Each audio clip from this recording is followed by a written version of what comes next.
Vox tiene la palabra el señor Ortega Smith.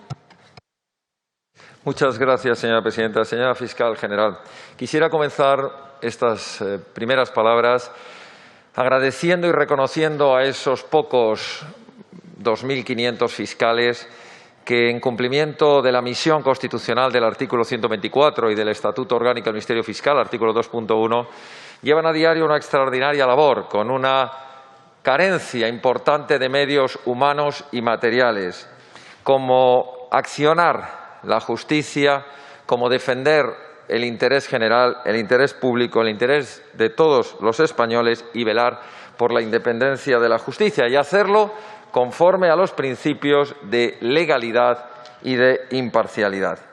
Pero el contraste se encuentra en quien encarna la representación de esta institución fiscal, o sea, usted. La fiscal que fue rechazada por falta de idoneidad por las propias asociaciones de fiscales.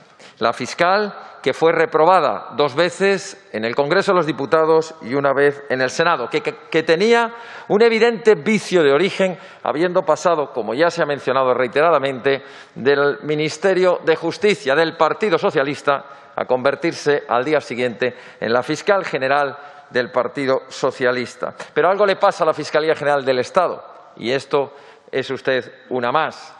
10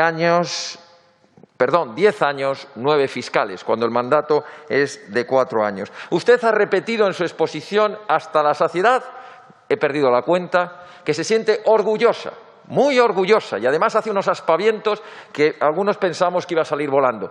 Pero la realidad que nos preocupa, señora fiscal, nos preocupa, es que quienes no estamos orgullosos de la Fiscalía General del Estado somos los españoles, especialmente los justiciables, especialmente quienes esperamos de esa institución infinitamente más de lo que hace. Pero claro, es que usted confunde términos como soberanía popular con soberanía nacional, partiendo de la base de que además, cuando viene a informarnos de 3 años, se olvida de informar de un año entero del 2017, al que no ha hecho usted ninguna mención.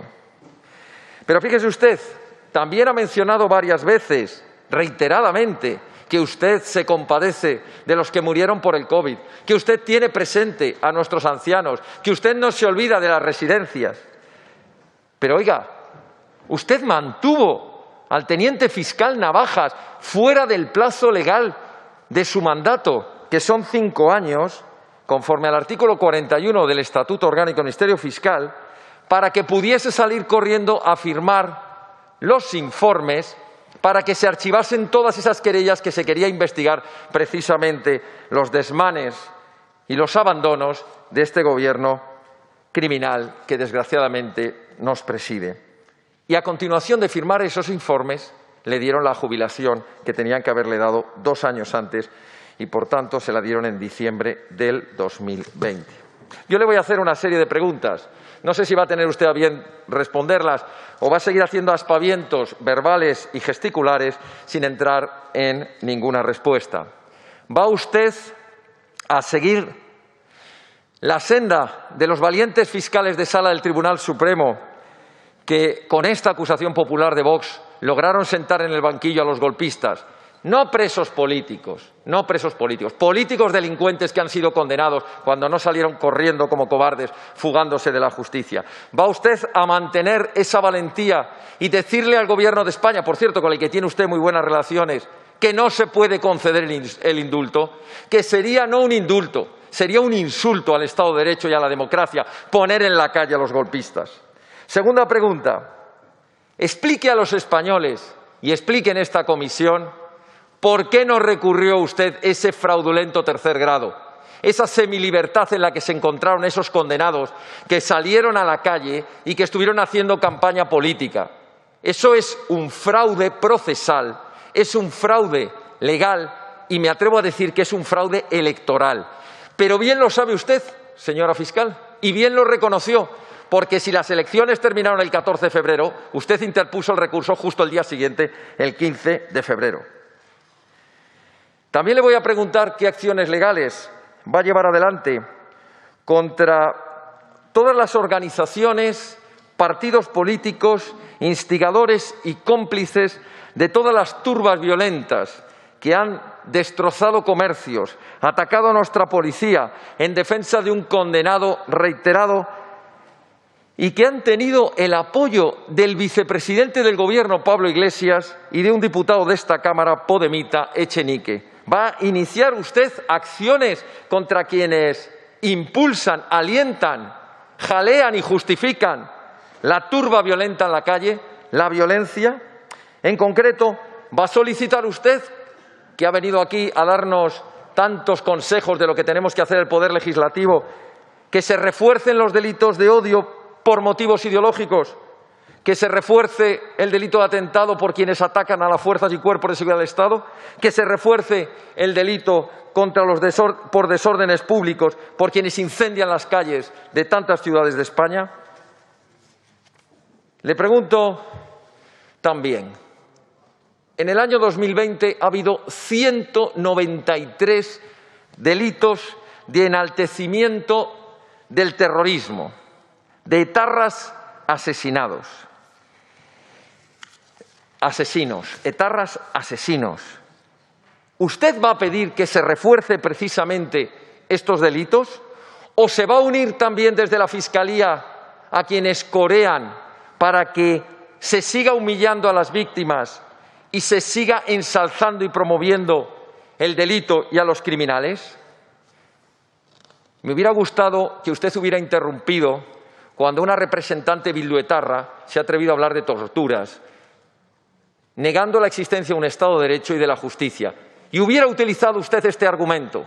Yo, que no soy fiscal general del Estado, tenía ganas de hacerlo. Y hubiera recordado a su compañera Carmen Tagle, que fue asesinada por la banda terrorista ETA en la Audiencia Nacional. O que hubiera recordado al fiscal jefe del Tribunal Superior de Justicia, Luis Portero, que fue asesinado por estos criminales que ahora se atreven a banalizar y a decir que estamos en un Estado torturador.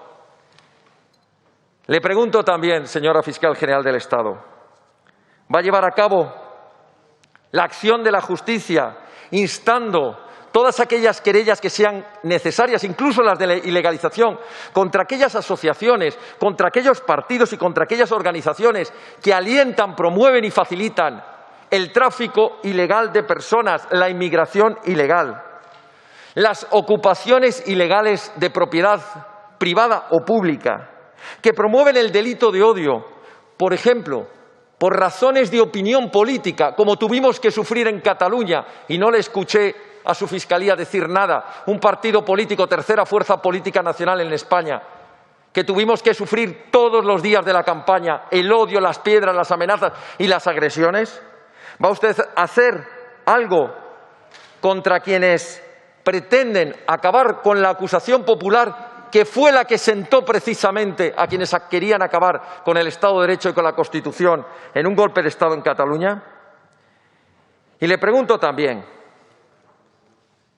¿cómo puede usted defender la instrucción por parte de la Fiscalía, la instrucción penal? En primer lugar, ese tipo de consideraciones que hemos escuchado aquí, de que la mayoría de los juristas, la mayoría de los españoles...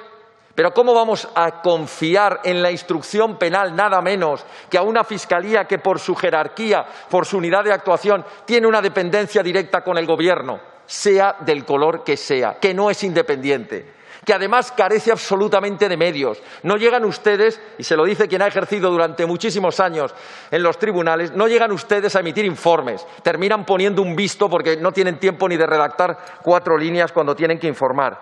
Si carecen de medios, si carecen de idoneidad quien les representa y si encima carecen de imparcialidad, ¿pretenden ustedes que pongamos la instrucción penal en la que se pone en juego nada más y nada menos que la libertad de los españoles en manos de la justicia? Y mire, para terminar, y porque resulta que algunos hemos venido a la política por necesidad y por vocación, no por gusto, creo que habrá que aprovechar todas las oportunidades para contrarrestar las falacias progres en el lenguaje. Y decir claramente que no hay presos políticos, que lo que hay es políticos delincuentes condenados o fugados. Decir que no hay torturas, que lo que hay es un terrorismo sanguinario. Decir que no hay derecho a autodeterminación, como dijo Naciones Unidas, que eso es secesión y golpe de Estado. Decir que no hay ideología de género, que lo que hay son chiringuitos feminazis que abandonan a una parte de las víctimas de la violencia intrafamiliar. Decir que no es memoria histórica, es tergiversación de la historia. Y termino dirigiéndome a algunos. Dijeron hasta la saciedad en la campaña catalana, mientras que tiraban piedras y nos amenazaban: no pasarán. Pues yo le digo, ya hemos pasado y prepárense, porque seguiremos pasando hasta lograr llegar al Gobierno de España y cambiar esta sensación absolutamente generalizada de desgobierno y de criminalidad. Muchas gracias. Muchas gracias, señor Ortega Smith. Por el Grupo Parlamentario Popular tiene la palabra el señor